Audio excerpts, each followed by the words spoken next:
Make it plain. Make it plain. M.I.P. With Masamela Matfumo. Mark Thompson. Make it plain. Get woke. Coincidentally, I was in Jackson about 2 weeks ago, and my youngest child, my 17-year-old son, was with me.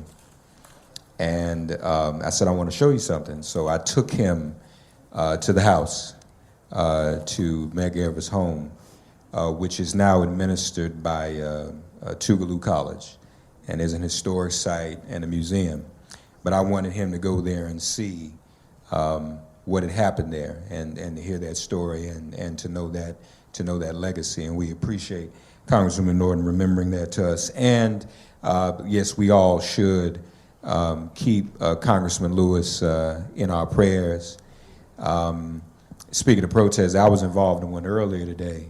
There was a swarm, the Senate protest. I'm sure the Congresswoman heard about it on the other side, but people swarmed the Hart Senate office building to protest for there to be witnesses in this trial. And Reverend Barber was there. He is continuing a lot of the work that Dr. King started, the unfinished business of the Poor People's Campaign. And I'll share more about that later. In fact, Mr. President, he is sponsoring a fellowship for college students in the Poor People's Campaign, and he brought some literature to share with the university. But we were there, and we were talking about John Lewis, and we had prayer for him today, even while we were at that protest at the Capitol. But again, we thank Congresswoman Norton. Now,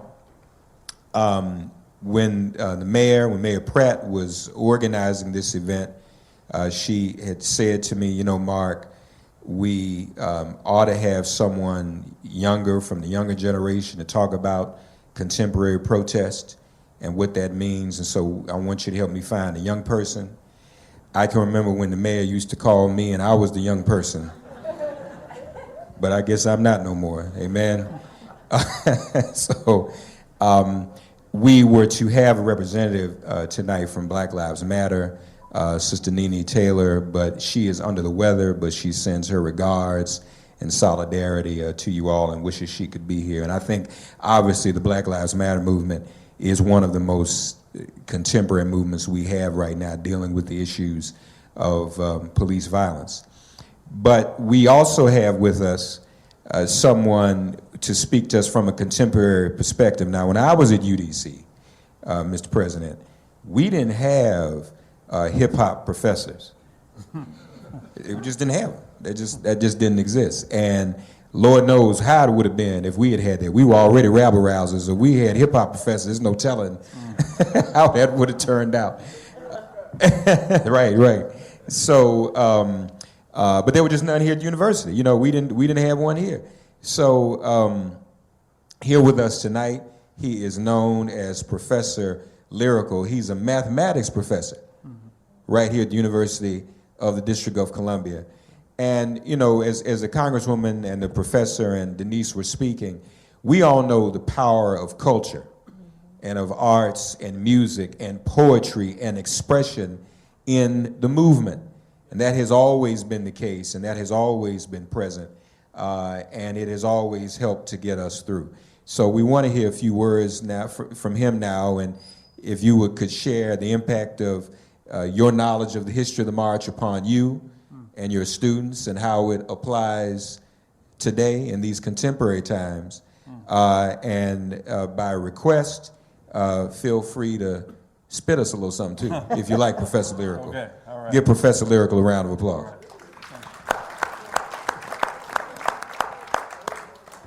How y'all doing? Can you hear me? Is this good? Okay. Well, I might have to take you up on that, Mark. Thank you. And I was telling Mark before we started, it's okay to call you Mark? Yes. All right. I moved to D.C. from Boston in 2017. My wife is originally from the D.C. area. Her father is a lifelong, not lifelong, but a long-time FBI agent. He worked side by side with the director as his personal agent for a while. He was also involved in training, and his name is Raymond Jones, and he's from Virginia. So my wife, when her mom passed, she wanted to move back to Virginia, and when I was looking at a place to transfer to, I was at Northeastern University, where I had recently completed my doctorate and had been teaching for about 7 years. They took a chance on me while I only had a master's in mathematics, which wasn't something common at that institution to do.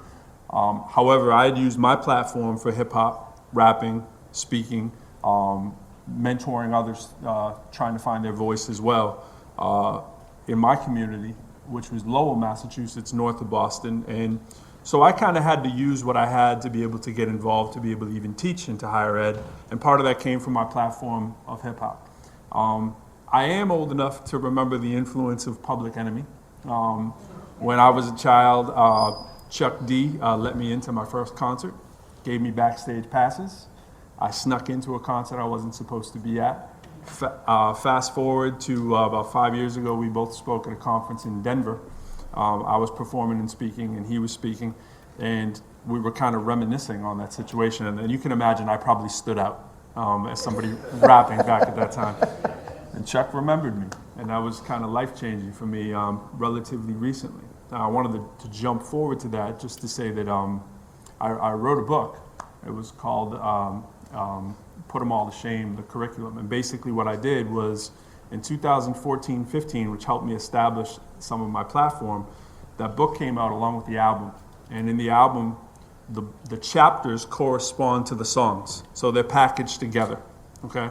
And so I wrote basically my backstory, and I wrote the story of meeting Chuck D and how influential that was to me at a time where I was just sort of forming my sort of direction, I guess, that I would go. I'd been rapping since I was about 7, 8 years old, but not with any real intent. So meeting him and writing that chapter, I gave him the book when we were doing this conference together. And at the time, he was like, "Oh, thanks, this is great." For me, just getting to talk to him was a big deal, So he went into his hotel room, which was diagonally across from mine. And the next morning, when we were getting ready to actually leave the conference, he was like, "I was blown away." And I was like, "Whoa, you said what?" And so the next day he put on Twitter a picture of my book and the album and talking about this young raptivist, he called me. A raptivist was the name he called me. And he said, this rapidemic. He was using these terms to try to blend together what I was doing with hip hop and teaching math and, and trying to reach a younger generation the same way I'd been moved by him. And so when he put that on Twitter, I was just kind of blown away. It had the picture in the book and everything. And it kind of made me think about that title of Raptivist and Raptivism. And I started making a song that I was later hired to do for Arnesen College. At the end of 2014, when we were doing the 50-year celebration of civil rights. So I will do that piece, a little piece of that, which I must give shout outs to President Mason, who had me perform at Convocation when I was first hired here as well. And I did a piece of that as well. That's a pretty progressive president, right? Oh, yeah. Spoken word. And forgive me for jumping around there, but I wanted to set the scene because I know it's weird. I know it's weird hearing someone talk about hip hop and math and how do these blend together. And that's just who I am, but that's also who our students are in many cases. Our students are vast and varied. And when I came here, the March for Our Lives was going on. And I immediately asked one of my first classes that I got the privilege of teaching at the community college campus, which is at 801 North Capitol. I got to ask them about that march after it happened. So I had come back into the classroom after attending the march. In fact, I was wearing the t-shirt just earlier. And I asked them about the march. And no one in the classroom had been to the march that took obviously place in DC. But I was not shocked by that. I was not shocked by that because our young people who don't necessarily have the bandwidth to even be worrying about going to marches when their lives are so, difficult, juggling school or working to be there or being, parents themselves, they don't always have the opportunity to do what you're actually getting to speak about, where some of them are blessed to be able to when it's immediately in their community. But this march was bigger, and we see the world stage taking hold there, and there's hip hop at this event. So this is like flying in the face of almost like what I stand for. Hey, you involve hip hop, kids are going to come out. Kids didn't come out. At least our students didn't come out. And I shouldn't call them kids because a lot of them are working adults. But it did make me want to address the issue and use that as almost my litmus test to see where people were at None of them went, and most of them had not heard that it was going on, right? And that was going on right in our community.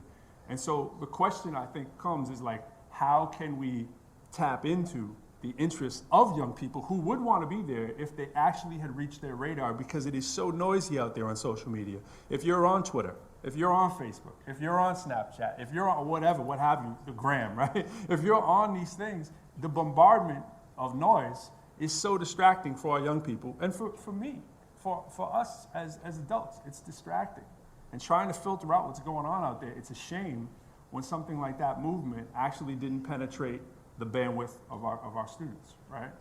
So I'm always grappling with how can I grab the attention of our students about these big, meaningful concepts. And it's not to say that they wouldn't have been interested. They would have. We talked about it after. I had one of the most heartbreaking conversations with a student in my class who lost her son to handgun violence. And hearing that is gut-wrenching, right? But we know those stories, and those stories happen and they're real. But how do we find spaces in our classroom to address these things so that those students can have an outlet, find their voice, see themselves as activists, like I was fortunate to be able to actually do, whether or not I've really earned that title or not, but just to be able to have somebody put their arm on their shoulder and tell you, hey, I see you, I see what you're doing, and confirm that identity so that I can go on to do something more powerful. How do we reach students? Because a lot of times, they're tempted. They won't put in the headphones and tune you out, right? I've heard enough of your lecture. I've heard enough of what you're doing. How do we make it active in the classroom? So that's what I grapple with. And we have victories. We have times where, students are showing up and they are coming out, but how can we make it of interest to our immediate students that are in our vicinity and of part of our influence? How do we bridge the connection to a mathematic concept that I know that I have to get to, but make it relevant? And my victories have been through connecting it to hip-hop culture. The positive, real tenets of hip-hop culture that I've lived for my whole life, and make it relevant to them. We saw Nipsey Hussle pass away relatively recently. I know some folks, show of hands if you've never heard of Nipsey Hussle. All right, that's okay. All right, so he's passed away recently, but a lot of folks have heard of him after his passing. He recently won a Grammy, actually. It's sort of vindicated in a Grammy win. A brilliant artist. Before he passed, I was asking some people here at the University District of Columbia. We have an artist collective that I'm a faculty advisor for.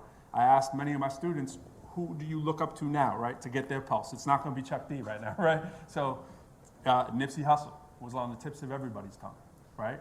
But yet, most adults had never heard of Nipsey Hussle. But if you did and you were able to tap into Nipsey Hussle and put him into your classroom and your work, now your students are listening. If Nipsey Hussle would have been at March for Our Lives, my class would have heard about it, right? And not to say they didn't do their best and get some wonderful artists, but they might not have got the artists that were right at the pulse of the tip of the generation that needed to hear it right in our city, in our community now. And I'll say our now, all right? So that's a little bit of what I'm always grappling with. And my dissertation was called Increasing STEM Degree Attainment for Underrepresented Populations. I used critical race theory and hip-hop culture and brought those together to say, what can we do to interest young people in a very vibrant, profitable industry of STEM, which is where we know everything is going. So putting the A in there and making it STEAM, the A for me, the arts being hip-hop, trying to grab the attention of people that it's a social justice issue that students, especially of color, aren't looking at STEM as a viable career in enough numbers, because clearly there's not enough people employed, and there's certainly not enough people of color, and certainly not enough women as well. So if that's not on your radar, let's try to get it on the radar in a way that we can, and why not use the culture that they have high cultural capital in, which is hip hop, to help promulgate some of the wonders of STEM. So that's kind of where I'm at. So I'll give you a piece. All right? First, let us remember, it is not possible to have an appreciation for the amalgamation of civil rights legislation and outcomes without first pausing to remember the assassination of black leaders like Martin and Malcolm. Now, son, please do not confuse my passion for African American activism as passivism for when I witnessed the division in classes and passing kids at the cafeteria split up more painful than sadomasochism. Listen. If Brown v. Board of Education put an end to segregation, and tell me why I see no brown-skinned faces sitting at this table with all these Megans. Face it. You have locked yours at one time or another when a brother from a different color has approached your door. Even though it's not 1954 no more, sometimes it sure feels like only a few years before 64. For sure. Yeah, we made improvements, but we got further to go until I no longer need to be proved my baby boy might grow up just like Emmett Till. Still, I have to teach him stand his ground for all these racists might attempt to make him turn it down like Jordan Davis. And these are just the faces on the news that never famous, but for every Trayvon Martin, there's 100 unsolved cases. Mass incarceration now replaces the plantations, boatloads of African Americans like slave ships. So thanks, Miss Alexander, but we got much worse than before, because now they literally making billions on the job for Unicor. Dressed in uniforms, for sure at some federal institutions, civil rights are well denied by this legal prostitution. So what's the solution? I say let's start with college presidents. The ivory tower needs more let me say that again. The ivory tower needs more melanin. I guess I was nervous looking right at you, right? The ivory tower needs more melanin, more estrogen, more feminine. And just in case you might have confused me as a new version for some Eminem, I've never candy coated up my lyrics. What's the benefit? See, that would be irrelevant in a time when non-intelligent lyrics and rap music is what they peddling as the precedent, suppressing the positive messaging of the original four elements that's hip-hop as a culture now subjected to their censorship. Well, I am here self-evident, no cursing, non-repetitive, and instead of just battling rappers, well, these days I'd rather mentor them. Against all these impediments and prejudice, Confederate flags, they flew with pride as they tried to produce evidence of race superiority, of race inferiority through the majority of schools, them trying to civilize the natives and prove Africans were fools. See, these universities were tools for the racist spewing madness, but before these land-grant colleges, well, there was nothing much for blackness. I said before Barack Obama, there was nothing much for blackness. And until he caught Osama, well, there was not much like the basket. But now he got me asking, who's accountable at the moment? For human rights, it's unacceptable. Guantanamo's still open. Still, he got me hoping civil rights are not ignored. Sure, 1010 is not the answer, but at least the minimum is now more. So what do we have in store for all these kids from urban areas when separate is not equal, but the schools are still inferior? The barrier for becoming a college or science mathematician is when kids are passing calculus but cannot do addition. See, when I was young in school, I used to listen to New Edition. I was like, can you stand the rain? Yeah.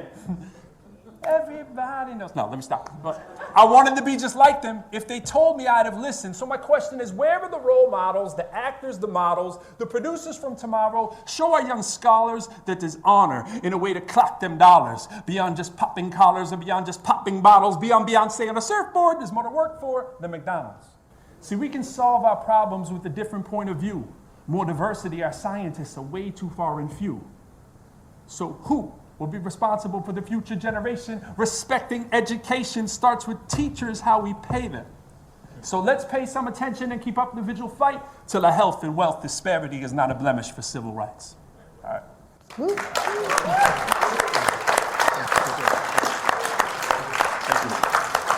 Professor Lyrical. Thank you, thank you. Yeah, we heard about you. All right, now we know. So in the interest of time, I do have a couple of brief follow-up questions, but I want people to go ahead now and assemble at the microphones. If you have questions for any of our panelists, just go ahead and line up. And as you come, I'm going to have asked the first question of Congresswoman Norton, who really blessed us with that very rich history of how her life intersected with the history of the modern civil rights movement. Congresswoman Norton, I'd love to hear how your experiences before, during, and after 63 continue to reside with you now and guide you, I should say. And I wonder if sometimes nowadays when you're walking those halls of Congress, you don't sometimes feel like you're back in Mississippi. No, I don't. No, I don't. There's nothing to equal being in Mississippi, especially when you're in the majority. Now I don't feel like I'm in Mississippi. I feel like finally Democrats took control of the House of Representatives. The fact is that the civil rights movement prepared me for life, for all that I have done afterwards.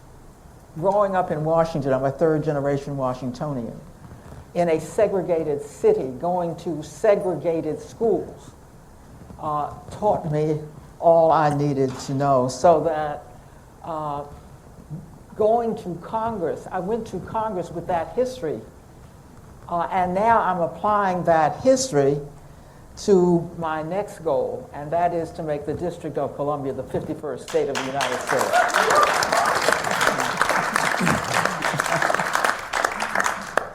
That is the next frontier in civil rights.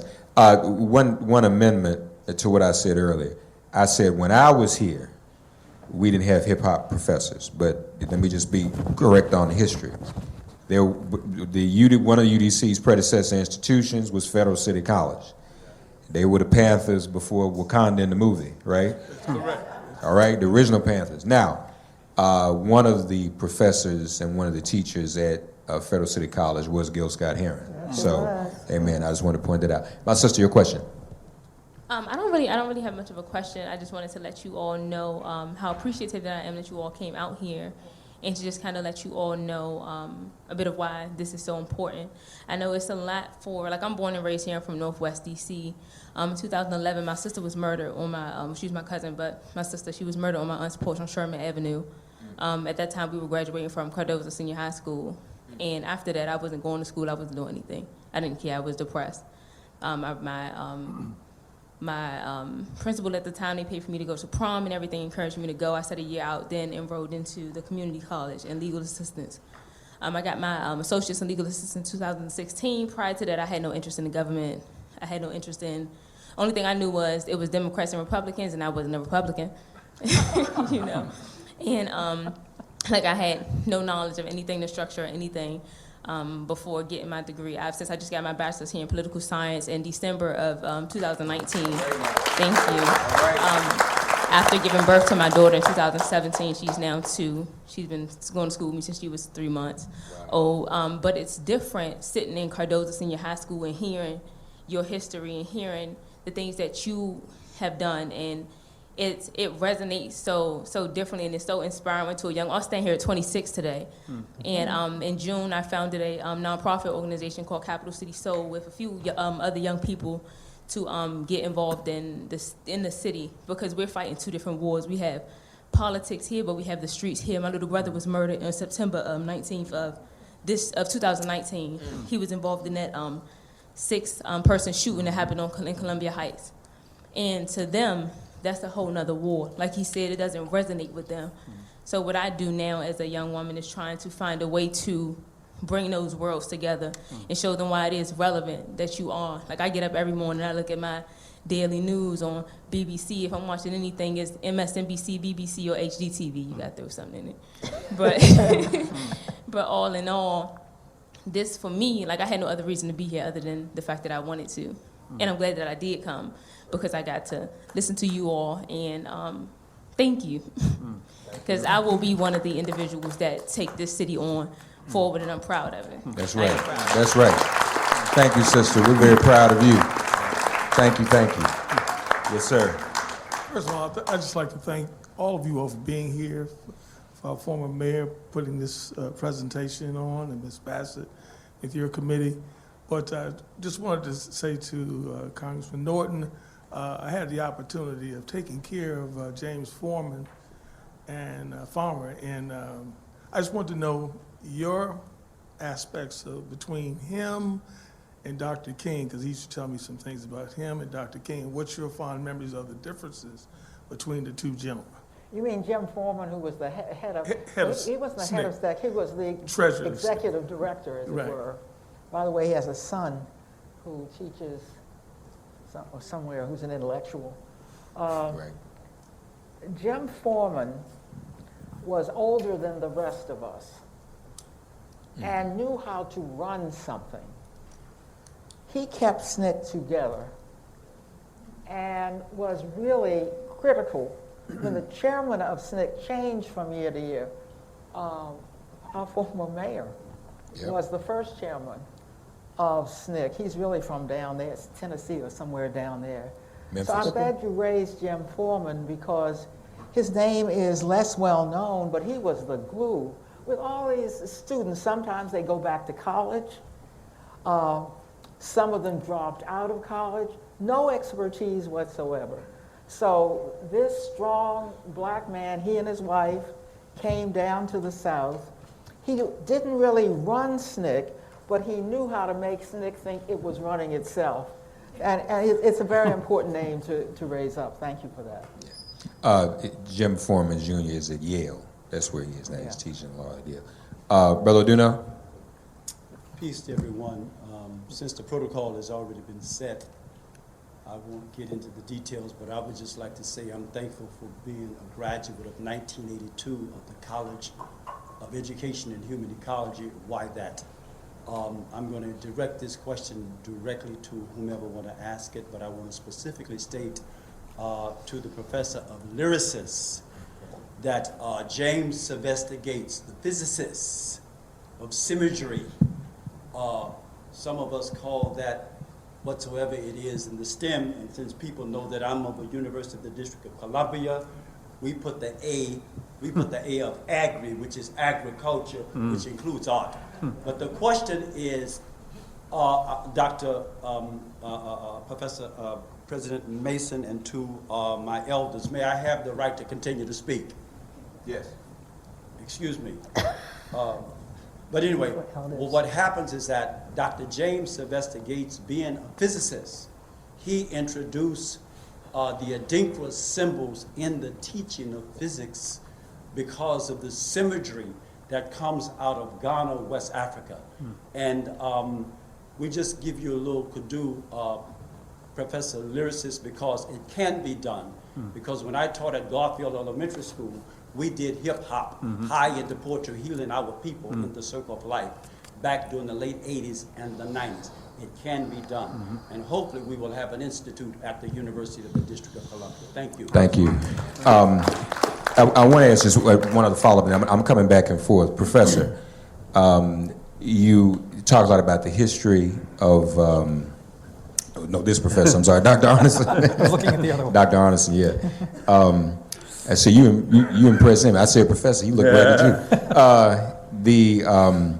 You talked about the history of protests. You gave, the long history of protest and other aspects, and the role of organized labor as well. Where do you think the power of protest stands today? Is it as significant as it has always been? And is labor as significant in it as it once was? I mean, I acknowledge that there has been a pushback and basically a war on organized labor in this country going on probably since Ronald Reagan was president, if not before, but it's been ongoing pretty much since then. But where is that today? Is that power still there? To a degree, but nothing like it once was. You're right, the organized labor movement, certainly since Reagan, but even from the 1970s onward, has been subject to an attack by the business class that has eroded its foundation, decimated its membership, and if you add the larger process of deindustrialization and capital flight, has sort of eviscerated the core strength. At the same time, new unions emerge, new sectors emerge, justice for janitors, service workers, hotel and restaurant workers, and the labor movement today is much more diverse than it ever has been before, but its numbers are down and its strength is down. It still plays a role within the Democratic Party, but not to the degree I think that it once did. As for the larger role of protest, I have to believe that it absolutely matters. It is a way of citizens raising their voices and making themselves heard, but it's sort of also necessary, I think, for people themselves, especially these days, of keeping our hope alive. Yeah. There's not a lot to be hopeful about at this moment, and many, many reasons to be depressed, and protesting both is a way of making one's voice at least partially heard, but it's also finding other people. Yeah. who feel the same way, and sustaining spirits, making connections, building bridges, and hopefully furthering the movement going forward. All right. Thank you, Doctor. Now, also, you had mentioned, you all heard him when he said he's been involved in a few protests of late. Did you want to disclose what those were, or no? A few weeks ago, after the rain of missiles in Iraq, there was a gathering on Capitol Hill. Many members of Congress were out speaking. So that was my most recent demonstration. All right, very good. Yes, sir. So I just want to raise a question about increasing sanitization of Martin Luther King's legacy, because I think the most courageous thing Martin Luther King did was not the March on Washington or going to jail, getting arrested. Medgar Evers, the Rosa Parks, there were many people who did that in some ways maybe even more effectively. I think the most courageous thing Martin Luther King did was standing up to Johnson on Vietnam and declaring the evil of militarism. But militarism is not just evil, it's a disease. It's worse than cancer, it's worse than AIDS, it's worse than any mental health disorder.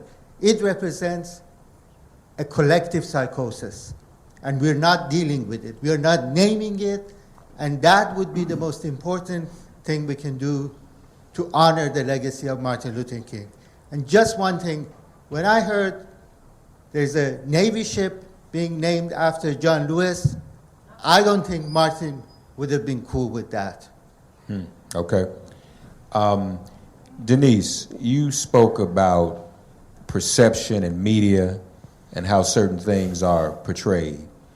We talk about Dr. King in this birthday month of his and the March on Washington, but without the likes of you here, there's some who think that was the only speech he gave. Can you speak to that and the importance and the role you and black media have also played in keeping that broader legacy alive? Well, I want to go back to this gentleman's point, and I think that I'm going to start with just what we've been doing here in D.C. and having these conversations that begin to take place in November or December. Oh, it's the Martin Luther King holiday. We need to get ready to do something to honor this great civil rights hero. And then there's not a lot of education. There's not a lot of dialogue. There's not a lot of digging into those speeches, of reading the books, of listening to his speeches, and to understand what his position was on a broad range of issues, including statehood for the District of Columbia. So it does concern me, because there is this sort of, it's like Christmas. We just go out and buy gifts and then come back and celebrate, but there's no deep dive into the life and legacy of Dr. King. And so I think that one of the things that we as Black press need to do is more of what you're asking me about, and that is the having dialogue, having authorities, professors, others who've researched him to really contribute articles to us that really examine what Dr. King's position was on many issues. I mean, we had someone, and Peggy knows this, who, and we, as far as this parade is concerned, I have to say that we're very, very appreciative of everything this mayor has done to support us in this effort. And the fact that without even requesting it, we have the Metropolitan Police Department who starts off the parade, who leads us out. Now the Peace March leads them, and we're going to do more of that. But then comes MPD, and also Coast Guard and other military type organizations. And we have very, very heavy debates about that. What would Dr. King have wanted? Would he have wanted all of this military involvement in a tribute to him?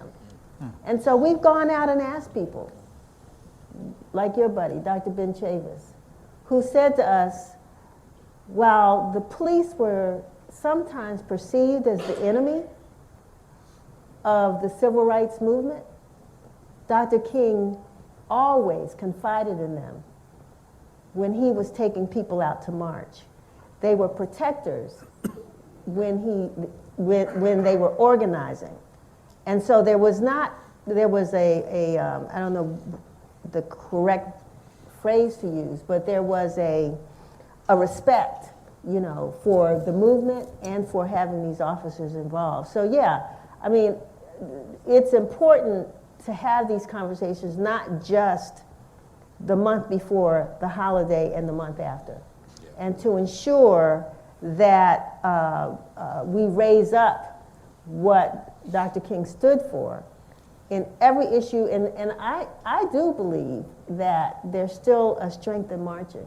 Yeah. I do believe that people feel so helpless in a lot of issues that this is all they can do. Mm-hmm. What troubles me, again, is just the fact that we don't always have, like the young lady, where did she go? Anyway, who lost her siblings. We don't understand the law. We don't understand public policy. We don't understand the economics. And so we get, you know, sort of excited about an issue. We jump out there, we come back, and then the real work is yet to get done. And so I'm not sure if I answered your question, but that is what was on my heart. Very good answer. Okay. Very good answer. Yes, ma'am. Hi, how are you guys doing? My name is Tamara, and so my chapter of Delta Sigma Theta here at the university, we actually had the opportunity to be a part of the MLK parade on his day. And I just need some guidance from you guys because I was like extremely overwhelmed. So like we were like behind the Alphas, and I'm just like, we're marching from Good Hope Road like up to St. Eve's, and I just became overwhelmed mid-March because it's like, what are we doing as a young generation? Like if they were out here marching, protesting, like what can we do? Like seriously, like besides, you know, you might get with your sorority. I chose mine because, you know, the public service aspect of it, the advocacy piece of it, the revolutionary woman piece of it.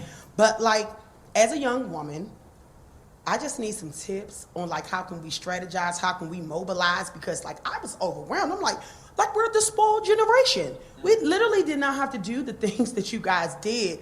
And I just almost like felt bad because we don't do things like that like as the youth. So besides Black Lives Matter, you know, we all know that. But like as far as like on a university level, on a strategizing level, on a mobilizing level, is there any tips that you can give like us university students that might say, hey, you know, we do think we need to be a state. Should we storm down the city council building? Probably not. But like how would like us as undergraduate students like do it? Because I was like really overwhelmed. I'm like, oh my God, like we are so far behind. Like, so I just need some tips. I can try. I don't know if I. Please. A couple things that jump out is I was telling y'all a little bit when I moved here from Boston, right? I came here in DC, and I'm like, what's unique about DC? Obviously, the Capitol being right here, right? And I drive by every day by the Supreme Court, see the Capitol building on the way in every morning, right? And as an MC who's somewhat as a rapper, right? One of the things I've always done is always look for a way to get the message out. Now, when I drive by every morning and I see 100 cameras, right, at like 8 in the morning, I'm always asking myself, do people in DC ever, like, let's say somebody's got a dope freestyle, right, or they got like an ill verse that they want. I could go say that verse any morning, right, when there's like there's going to be like something going on Capitol Hill, which there always is. There's 100 cameras out there in their break. I'm pretty sure if I jumped out of my car and just started busting a rhyme like that, there's going to be some attention, right? So I would think like strategizing about how you can grab attention and use what you have. Like use what you have, right? Here at the university, right? Excuse my French, but students need to know how to pimp college, right? They need to know how to take everything they can that they've paid for at the university, like showing up for this. There's free food over there, right? Like, come, get your free food, right? Like, build an app that tells other people that there's free food there and that they're going to give it away. Actually, we should do that as faculty, right? Let students know, like, hey, there's free food in room 3. There are apps like that out there, right? Like, I would get together with the tech people, and I would say, what app could we build? Like, we got this great idea. Who can we build it with? And really get a grant person on your side, too, who can apply for the grant, because the money is out there for young, fresh, vibrant ideas, right? College, universities have all sorts of things you can take advantage of. You can form, like you were talking about, a club, right? The clubs have budgets. You have people in the club. Now you wield some power and influence. I tell my club all the time, like, hey, we got this little, few $1,000s budget. What are y'all gonna do with this budget that can make it work for you, right? Make the club that says exactly what you just said, if you haven't already, and promote that, get people to come. I'll rap for you, right? I'll come out and I'll do a rhyme for you. Get someone else to say the message and get as much attention as you can for it. That's my advice. Grants, get up with tech that can make it. You can make that happen. You can apply for the grant, get some attention, use the power of hip hop and dance, like you're saying, and put it together. I think that's powerful. One other thing I would add, as I said, this is a good time to mention this, and you want to come get one of these now, you can. I'll give you a couple of them. I'm going to give you the rest. And any other students here, the Reverend Barber and the Poor People's Campaign are sponsoring a student organizing fellowship program. And they are picking up where Dr. King left off. Dr. King did not end the Poor People's Campaign. He was assassinated. His movement he didn't just say, I'm tired, I'm going home. He was assassinated. So Dr. Barber is picking up where he left off. And if there are other students, I'm going to leave leave some of these with the president and with the professor.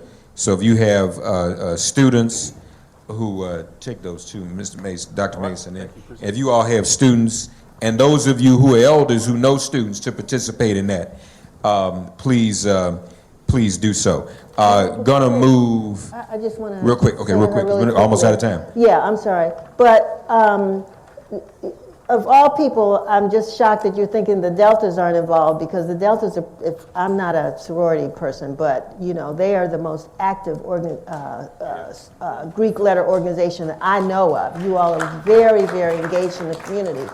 And, There aren't any other Deltas in here, are there? She's the only one? Just one Delta? Okay. No offense to I didn't think there were too many here. Okay. No offense. I didn't see any more Deltas when I asked to raise hands. I'm just messing with y'all.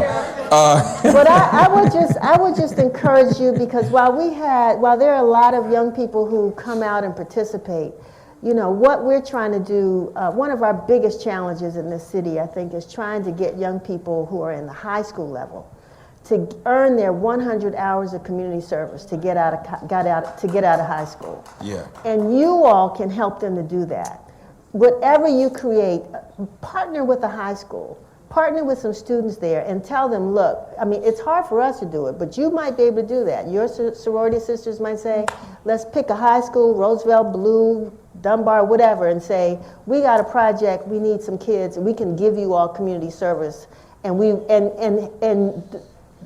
jointly, you'll learn how to make a difference in the community. And Dr. King's, holiday was a day on, not a day off. That's right. We did our parade stuff, but really, there's a lot of community service that was done on that day, and that still needs to be done, but you need to partner with younger people so that they can earn their community service so they can graduate from high school. That's right. That's right.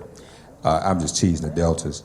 My grandmother pledged Delta, graduated from Tennessee State University in 1935. So we know about that. Real quick, let's do these I'm going to do all these together and then let everybody answer them all together. Okay. So real quick, if you don't mind, please. We're almost out of time. Thank you. Yeah, sure. Some of my questions may have been answered with the last one, but I wanted to ask if you could compare or contrast the 21st century marches with the effectiveness, I guess, of the 20th century marches. Okay, so we'll come back to that. Yes, ma'am, your question. Well, I'd like to just, first of all, thank you for this, but also, I'm so glad to hear the students talking about being involved. One way that could be done is they could join, you could have representatives from UDC in this group. Yes, ma'am. Because you guys have the experience to know how to kind of do things. Yes, ma'am. And so I would really, another thing you could do is every Thursday night at New York Avenue Presbyterian Church, we have a tutoring program for DC public school and public charter school students. It's one-on-one. One of our co-directors went through the program and is now the co-director. So took us 50 years, but we did it. So I'd like to encourage you to do this. During the school year, we start the end of August and go till graduation. Come to the award ceremony on the Thursday before Memorial Day and see the seniors and their tutors talk, because they stay with you'll stay with that student. Some of our tutors have stayed for like 10 years. Kid came in real young, because some of the kids bring their siblings, young kids. So, but that's where we've got to have more mix, if you see what I mean, to get this kind of thing done. A little thing on rap. I have a lot of trouble hearing, and unless it's slower, and I hate to own up to this. Professor, do you teach people how to rap? Do you ever do that? Yeah, not here in the classes or not yet. So you need to teach her how to rap. Absolutely. Yeah. For herself and her audience. Yeah. Absolutely. We need a grandma rapper. Yeah. We need a hip-hop grandma like you. So why don't we put y'all together? We're going to call you up on that and get you involved, okay? Lucky me, okay. So then you can hear it, and others like you who have trouble can hear it as well. You need to speak that language. Let's give her a round of applause. Brother, your question, and we'll get yours answered too, my man. Go right ahead. How you guys doing today? My name is Kenneth. I guess this is a question for the professors directly. How can we get universities to have business owners who can teach young Americans how to grow a business? Because I've been to multiple universities. I went to Virginia Wesleyan University, just became a university. I've been to in classrooms with Richmond, as well as Howard, and a lot of the professors don't actually own a business. Yeah. So if you think about it, it's really people teaching them to work for another business, if that makes sense. Right. Which is not a bad thing. People can be an executive, but how do you think we can incorporate that into our schools, universities, or our high schools even? Because Dr. King wanted us to have ownership too. First question though that was asked, compare and contrast 20th century March, 21st century Dr. Arnesen, effectiveness, which is more, which is less? So there were, countless marches in the 20th century, and there will probably be countless marches in the 21st century. So it's hard to draw a kind of a sweeping comparison. But one specific aspect of some marches in the 60s has to do with their being keyed toward very specific demands about legislative change. So the March on Washington in '63 was in part about Kennedy's Civil Rights Bill, a bill that John Lewis initially said, I cannot support, for it does too little and it's too late. But ultimately it put pressure on the administration to bring that legislation forward and to fight for it aggressively, and to include a fair employment aspect, which Congresswoman Norton mentioned became the EEOC. One point about the an earlier question that I would add to the kind of the mix of what can be done, and that's a plug for my discipline, and that is history. And when I study A. Philip Randolph, in many of his speeches, he drew heavily on African American and to some degree labor history. And at one point in the 60s he said, we are the creatures of history, by which he meant we are standing on the shoulders of generations that precede us, of our ancestors. And knowing that history, and knowing that history of resistance, that history of protest, how it actually helped to change America and inform the movements that you are a part of, I think is key. All too often, I think, when I was in college, what we were doing, we were the first people to be doing these things. It wasn't true. And so knowing the history of protest, knowing the history of civil rights, will at least allow you to place what you're doing in a context and allow you to draw strength from those who have fought the good fight for so long before. The second question, teaching business ownership and entrepreneurship. Yeah, I think that, I don't want to hog it all, but I would say a little bit about it, is that we actually have something in the district here. It's called, that we're working with, it's called NEPRIS. And I don't know if you're familiar with it, but I had an opportunity to go to a OSSE meeting, which is the Office of the State Superintendent of Education, in conjunction with some of our CTE programs that we have at the university, the career and technical education programs, of which business fits the mold. So first, I would say that NEPRIS is an app, and it's partly connected through the high schools here in the district. And it's a platform, I should say, and behind the scenes, what it really is a platform that uses the ability of, it's almost like a date site. It's like it matches up public speakers with faculty, right? But you could be a public speaker on there. You could actually go on and request, I want a guest to come in my classroom, let's say, and speak to me about business. Or you could tell your teacher to sign up for, or your faculty to sign up for NEPRIS, and you can have that expert in that discussion. So you could say, I want to know more about entrepreneurialism in my business class, and all of a sudden now you have a bona fide matchmaking scheme that goes out and finds the expert in that field. You can either go on and sign up as the expert, or you can sign up as typically faculty would do that. So it's something to let faculty know. I do faculty development here as well, and it's something we try to let the faculty know that, hey, you want to get a guest in your class, you can do this. It's free, and it uses the Zoom platform, so it's real kind of easy to use. Second thing I would say is we do have a couple of things in place. I mean, the equity imperative here, which President Mason was talking about today, actually, for another assembly. We're really trying to, think about those things comprehensively. We have a partnership with Guardian Life Insurance. So actually, one of the partnerships that they're trying to do, and they've made this UDC a place that they've actually invested into pretty heavily. But not to overly promote that, but what they're essentially doing is they're making business finance courses free. So a lot of the students at the community college, it's the only class that you can take for free. We have these at multiple sites in high schools, but we also have them here at the college and university.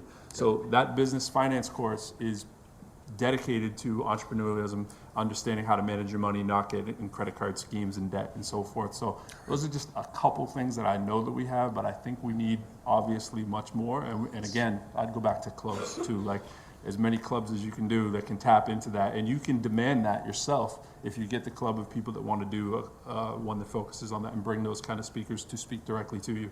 But reach out to faculty too who would be mentors as well. We got to go 30 seconds. 30 seconds. There are programs that exist, NEPRIS, NEFTY, whatever, NIFTY. There are lots of programs in the school system that already exist. My son, who came through NIFTY, was also was one of the young men mentored at your program. And as it relates to then and now, social media, we hate it, but it's one of the greatest organizing tools that this generation has to organize, and people can march with their thumbs Right. and really make a difference. You chomping, you get ready to, real quick. Yeah, I just wanted to say that I'm a University of Columbia master's student, and when I was in undergrad, thank you. When I was in undergrad here at the University of District of Columbia, they do have a program here. It's an entrepreneurship club over in the business.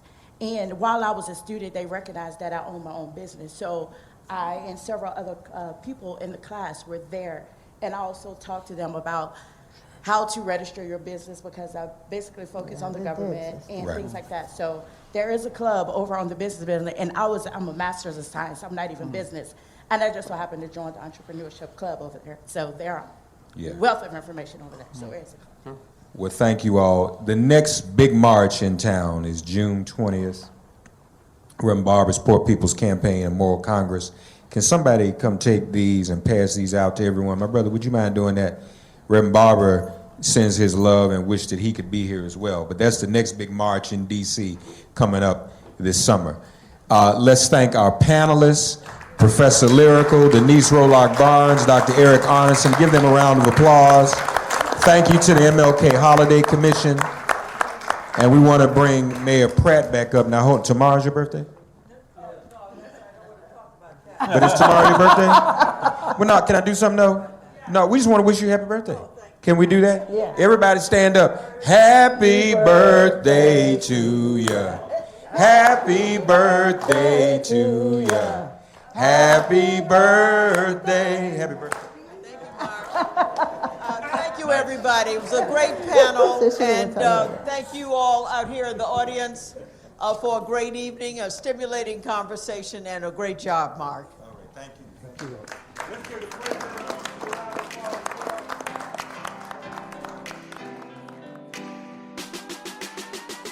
Thank you for listening to Make It Plain and Get Woke. Remember to listen, like, and subscribe on Apple Podcasts, Spotify, and wherever you get your podcasts. Also, subscribe to Make It Plain and Get Woke daily. Check out makeitplain.com to subscribe. If all minds are clear, it has been made plain.